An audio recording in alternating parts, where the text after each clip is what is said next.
What's up, fight fans? I'm your host, Cole Smith. We got the boy, Anthony Mazzio, and that dude, Jake Bradshaw, joining us. How are we doing, fellas? Excited. Yes, sir. Excited for this fight. All right, how are Doing we good. feeling about the picks? Confident.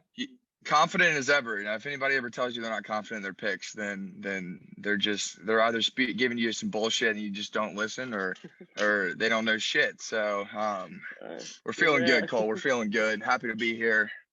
Good, man, and we're After happy this to card be on here with Saturday. you, bringing you picks from PrizePicks. Enter promo code 3XPERTS and go and deposit money. You'll get 100% deposit match back, all the way up to $100. So if you put $100 in, they'll give you $100 credit. You got $200 rolling, and you can make these picks with the boys and make some money. But without further ado, let's get into the picks, boys. First, free money. We got free money. First, we got Miesha Tate versus Lauren Murphy, two legends kind of in the women's fight game. Obviously, Miesha Tate, 135 is her usual weight, going down to 125. Both coming off losses. Lauren coming off a championship loss. Kind of got the crap kicked out of her, to be honest. But, yeah, boys, what do you think's going down in this one? Who do you got winning? And then what's your prize pick? I mean, Valentina Shevchenko is the champ for a reason, so you can't discredit Lauren Murphy too much for that. She's had a good fight run-up coming into this. Like you said, both legends in the game. These are two great fighters. Great fight to start off the main card, and I think it'll kick us off to a bang. I think they're both going to be looking to get back in the saddle, get a good win in, but I think Tate's coming into this one with the edge, and I think that the grappling is just going to end up being something that plays a big factor in this game. So my pick on this is going to be Miesha Tate over 2 takedowns. What do y'all have to say? Like that. Mazzio? Yeah, I agree with that. Miesha's going down a weight class. I think she'll have a weight advantage on Lucky Lauren. And I think she's coming with a chip on her shoulder. She's a former champion, and she wants to win bad. She has that dog in her. All right, man. Absolutely. And then, yeah, I'm following Mazzio too. I got over on 57.5 significant strikes. I think Miesha wins. I think Miesha wins by decision. I think it goes the distance, and I think it's just going to be too much. Like Mazzio said, she's the bigger gal, and she's going to control it, and we're going to see that Saturday. Great fight to kick off the card. Up next on the card, I don't know why this fight is so far down the card. We got two dogs right here in this one with Air Jordan and Shane Burgos. These two dudes are not afraid of violence. I expect them to come in there with everything they've got, stand toe-to-toe and throw it down. These guys aren't afraid to get hit, and they're definitely not afraid to throw some punches. And I don't think either of them are going to show any signs of quit, and there'll be nobody stepping back in the cage. But I see this one going back and forth for a while, and that's going to give Burgos a chance to really rack up those fantasy points. So I think he's going to get some strikes, maybe a round win, and that's going to enable him to rack up those fantasy points, which leads me to my pick. We're going with Shane Burgos, fantasy points over 94.5. Yeah, I agree. I mean, that's a great take. I like the 94.5 over. I'm going under on significant strikes because I like Shane Burgos in this fight too, but I kind of like his heavy hands. Obviously, he's an incredible boxer. His chin is proven, but it is kind of getting rattled a little bit too much. So I'm a little scared on that. So I'm picking this for 2 reasons. I like Burgos by finish, and I like it early, which is why I would take the under. But if he does get caught and if that chin is kind of showing history, then, I still win with an under. So going both of those, I like Absolutely. The under on this pick. Mazzio, why you take it? Well, a little bit different from y'all. As you know, I'm a new fan of Air Jordan, absolute dog in his last fight.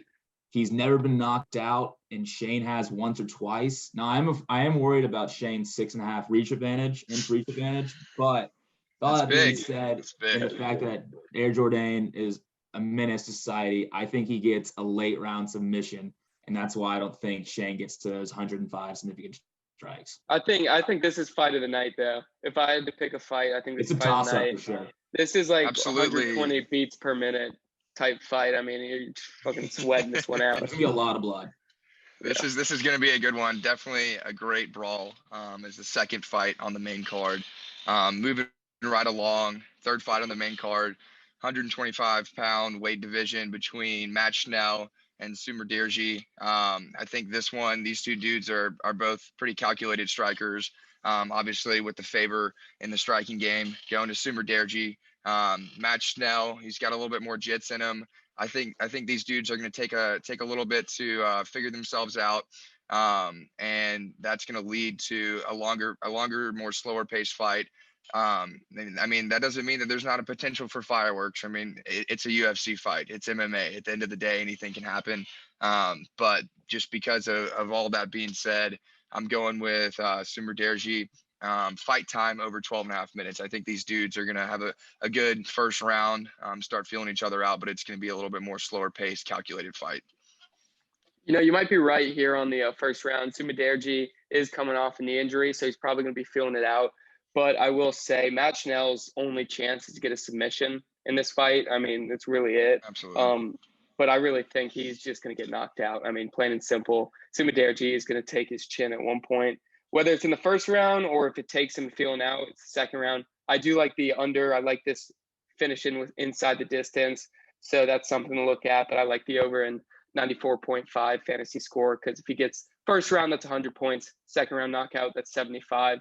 And if he gets the second round, I think he's done enough damage in the first round to get those 20 points. You need to hit that over. So I like 94.5. Yeah, I like 94.5.5. Also, the one thing I'm worried about, though, for the Tibetan Eagle is his ring rust. He hasn't fought since January 2021. It's a real thing, but that always being a said, factor. I still think that he comes out there and swings. Or he gets comfortable enough in the second round and starts throwing haymakers. Absolutely fantastic card. This is going to be a great third round bout. Moving on, we've got Lee You like that third round? and Muslim Salikov. We got some bigger dudes moving up to the welterweight division. This is going to be the final welterweight matchup of the evening. Not a lot of big guys on this card, so I think this one's got a potential to be flashy. I mean, you're looking at two great fighters. Muslim Salikov, he's got a 5-fight win streak that he's looking to come in, and his last 3 fights have gone to decision. So I think he's going to be trying to prove a point, try to get some matchups in the top 10 coming soon. And Jing Liang, Jing Liang, it's a hard one to pronounce, but we're here doing our best. Experts will get Unfortunately, he's coming off a tough loss against Khamzat Chimaev, the GOAT in this division right now, the flashy man. That one's going to be playing a factor in his head, and I think both of these guys are coming out to prove a point. But unfortunately, I still see Salikov coming out on top, and I think if he's gonna win, he's gonna have to do it with his hands. So that leads into my bet, which I'm going. I think 50.5 significant strikes, taking the over on that. If he's gonna get the win, he's gonna have to do it with his hands, like I said. So that's kind of my thought process there. What are you guys thinking on this one? Yeah, I'm thinking the same with you on this significant strikes. King of Kung Fu Muslim Salikov has 12 knockouts. He's never been knocked out. He's got a great chin on him. He's 2-2 on submissions, so you never know if that can come out there. But I think he's going to take him to the ground. Absolutely. And kind of manhandle Li Jialiang again in back-to-back fights. Unfortunately, I'm a big fan. This fight could go either way, but I think King of Kung Fu has the edge. I like Lee to actually win, but I took the over on takedowns because I think that's going to be Muslim's one point of emphasis and one point where it's the argument. I do think it's going the distance, and I think it's going to be a toss-up, maybe a controversial ending. I will say this fight, the way I describe it, is just kind of a come down from like the RPMs, the BPMs, that we're going to be having in the next 2 fights. We'll have a deep breath here. This is one where you can go to the fridge and hang out and kind of pay attention to, but I like 1.5 takedowns. We'll see, though. This is probably something I might not be the most confident in. I've gone back and forth on winners, but we'll see on this one. Yeah, definitely not one to miss out on, but maybe this is your opportunity to go grab another beer. It'll still be a good fight. It'll still be a good fight. Go hit up the snack table, grab yourself a handful of Cheez-Its, and then come back, because in this next one, this co-main event on this Fight Night card, we've got an absolute incredible bout between a very, very interesting stylistic matchup. Michelle Waterson coming off her last fight with Marina Rodriguez that almost turned into just a crazy, mad berserker style strike off. She does have the jits game in her favor. Definitely the better grappler out of these two, but Amanda Lemos is nobody to be slept on. We all know the work that she can put in with those hands, and she's not afraid to throw some punches and take some back. This should be a great fight. Definitely the most odds on this fight. We got Amanda Lemos coming in at a major favorite. So I'm going with a favorite in this one. My pick's going to be Lemos over 86.5 fantasy points. I think just because of the nature of these two fighters, they're going to be in there. They're going to be going back and forth. Lots of overs on these picks, but I mean, we're here to see some good fights. So I think that's what we're betting on. And that's kind of my thought process. Should be another fantastic fight. Yeah, I think if there's any time to fade all three of us, this would be it. Shout out Tom. I think there's a good way to I think Amanda wins by, as heavy a favorite. I think it is going the distance though, and I think she does win by decision. And by that, I kind of see that as meaning 87 or more fantasy score. I may be wrong. This might be a lesson, but I think the experts know right, and I think we'll go 3 for 3 on this one. Yeah, I agree. I think the only chance Michelle has in this is submission. She's 9 submissions already in the UFC, or in her career at least, and that's a ridiculous amount. So the only way I think she can pull this one out and debunk all three of us on her fantasy score if she gets an early submission. I don't think that's going to happen. I think Amanda has about a 3-inch reach advantage on her strikes, on her arms. So I think it's going to be a little bit of a ground and pound. And I think I actually have Amanda by KO here. So I'm looking for a nice little second round, maybe a little switch up. Fist, see what happens. Yeah. Back fist. You got to watch out for those. Michelle might go into retirement if she gets knocked out. You heard it here first. The karate hottie. Yeah, Lemos did get submitted in the first round of her last fight. So, I mean, she's going to have to – she doesn't want to repeat of that. So, I think she's going to be wary of that. I will say this is a power play special. If you fast forward a little bit in our power plays, I love this take. Anything Lemos in your power play, I think, is a good take. I think that's a good lock. And moving on to the final bout, the main event fight of this Fight Night card. We've got two of Mexico's finest. This is going to be one hell of a matchup. Both of these guys are looking to get their name in the mix for another championship bout. Everybody knows Brian Ortega. He's a home favorite, household name. We know how close he got to winning that belt against Volk. Volk's the champion for a reason, but I know everybody was on the edge of their seat watching those submissions get slipped out of in that last title fight that he competed against. I mean, he's fought everybody in the top 5 of this division, and he's definitely here to stay, and he takes his loss as well. I think this is a great headliner. I think these two dudes have no quit, and they're really going to be here to prove themselves. I got to go with Ortega, T-City.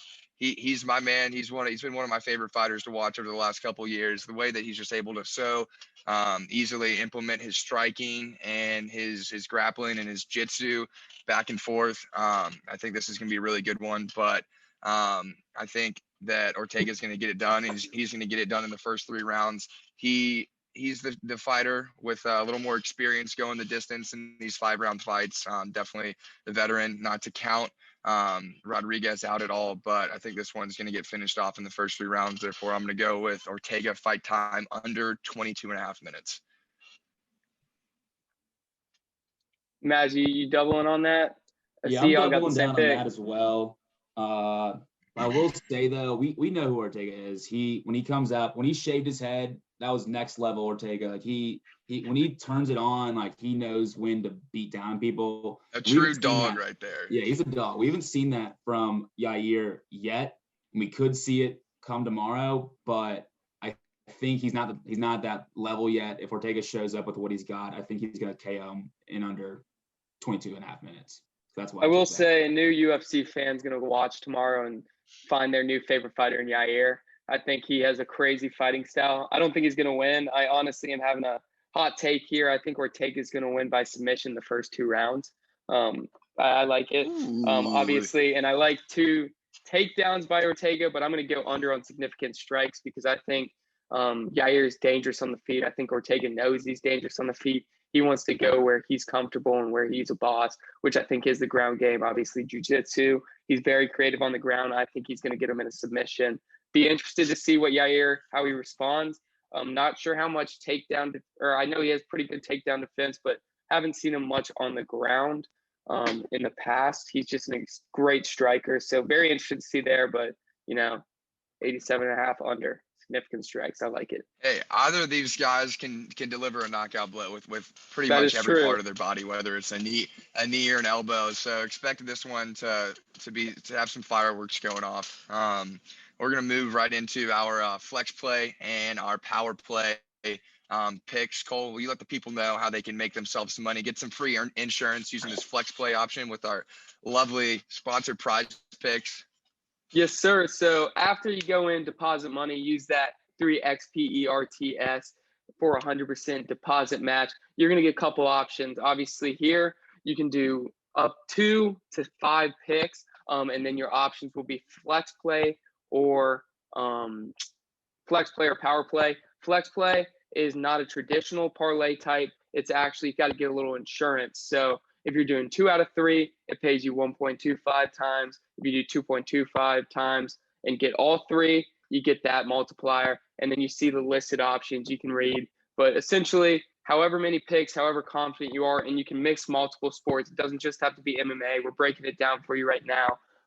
But flex play is just kind of the insurance play. And if you hit one more slide, the power play is the traditional parlay. You got to get everyone right. You can do anywhere between 2, 3, and 4. 4, if you get 4 out of 4, you put $10 in, you get 10 times, you get $100.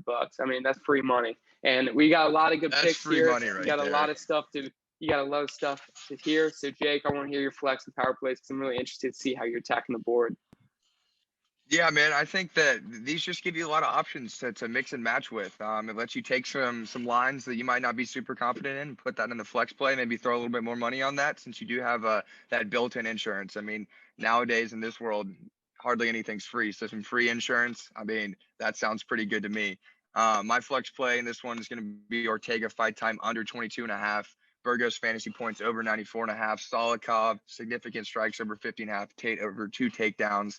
I think the Tate over 2 takedowns in that one is probably the one that I'm least confident in. But like I said, Really, the flex play allows you to mix something in. And I mean, y'all can read the rest, but power play, these are my 3 most confident picks for this main card. I think Ortega, Solikov, and Lemos are each bringing their A game to the table. And I think that you're going to really be able to kind of put your faith in these 3 fighters and to get it done. And I think these are some great options, but would love to hear what y'all going to say.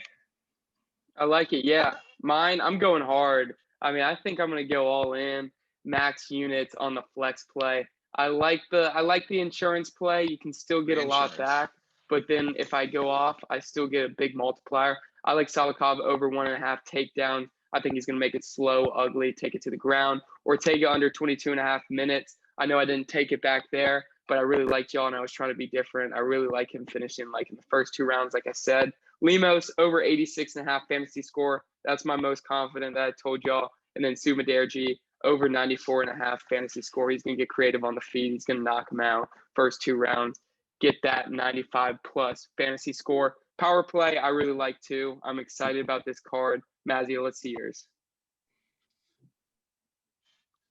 Yeah, Maz, Dirty Maz, what do you got to say? So Dirty Maz. Tate over 2 takedowns. I guess that's why it's on a flex. I love Lemos over 86.5 points. The Tibetan Eagle, I like him over 94.5. I think he's going to show up and show out. Ortega, I got him over significant strikes on this one. That's why I put in the flex. I think if it's a dog fight, we're seeing over 120 from him if it lasts the distance. My power play, what I like a lot. I think Tate, I think it's gonna go to decision in my opinion. So she's gonna be able to get about 60 significant strikes in. If not, she's not winning that fight, so she needs to. And then Lemos, I mean, I think she's gonna come out and dominate, and she'll get those fantasy points pretty easily. And then Jack Short, I like him over prelim pick. I like it. Yeah, a little prelim pick, mixing it up. I saw the trouble in there. I like him to like show up and show out yet again. And get 61 good punches or kicks in there and show out. But yeah. Hey, and that's a good plug. In the description below, we have our write-ups. We've taken picks on every single fight in this card. We just wanted to show you all the main card. But in the description below, you can see all of our picks for the prelims too, because this is a loaded card. You're not going to want to miss this. I mean, Jack Shore's the boy. He's going up against – there's a couple streaks on the line. There's fights that should be on the main card in this one, if not a main card of a pay-per-view. So I'm pretty pumped about this card. Absolutely. Do not sleep on that undercard. I mean, this is really just a stacked fight night card. Props to the UFC. 2022 has been an amazing year for UFC fight nights and main cards. We really have gotten to see a lot of matchups that we've been looking forward to over the course of the past year. These divisions are shaking out. I think these divisions, some in the past might have said that a lot of these divisions are stacked and they don't really know who's going to fight who next. But I think things are really shaking out. They're getting us some good matchups, letting fighters really, show their worth, make a name for themselves. And I think this is just the beginning. We're happy to be here. This is an incredible opportunity for us. We're excited to be able to come to y'all, and we appreciate you if you stuck through this. This is going to be the first of many. So stay tuned. Look forward to it. I'm having a good time. Hope y'all are having a good time. And Saturday, it's going to be an afternoon to remember. 11 o'clock start. Don't forget about that. Don't wake up hungover after Friday night, after tonight. And forget and think that this card starts at 6 o'clock, 7 o'clock, like most cards do. This is 11 a.m. start. So be ready to dial in, get your lunch on Saturday, hop on that sofa, and get ready for some action. This is gonna be a good one.